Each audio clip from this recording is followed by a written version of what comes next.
Right, this question here focuses on us working with exact values and properties of sine, cos and tan functions. In this case, specifically sine.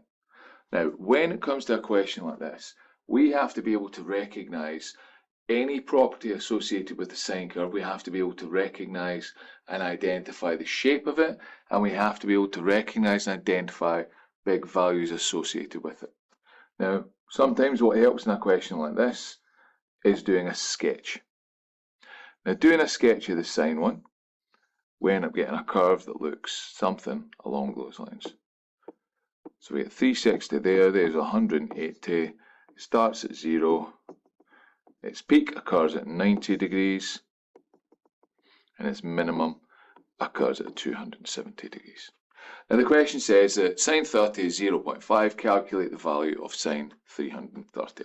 So sine 330 is somewhere down there.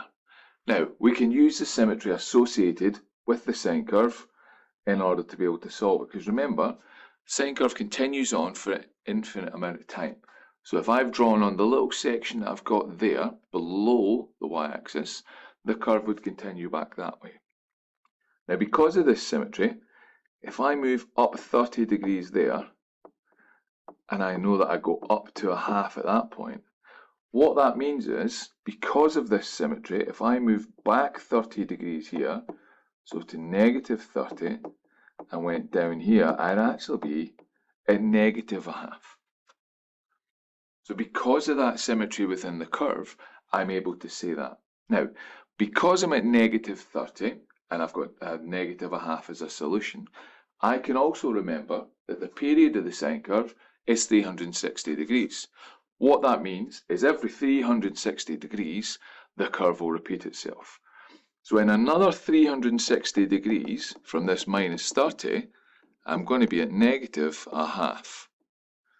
But lo and behold, negative 30 plus 360 takes me to 330 degrees.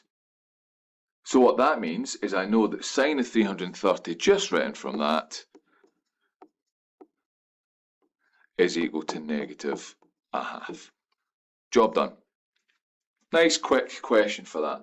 Or it's nice and quick if you remember your properties of the sine curve. Go away and look at the sine curve and the cos curve and the tan curve. Look at the symmetry involved. Think of the period of it. How long does it take to repeat itself? What are the maximum, minimum values and the roots? Where do they occur?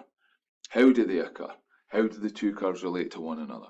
If you can do that, you can remember all of those properties.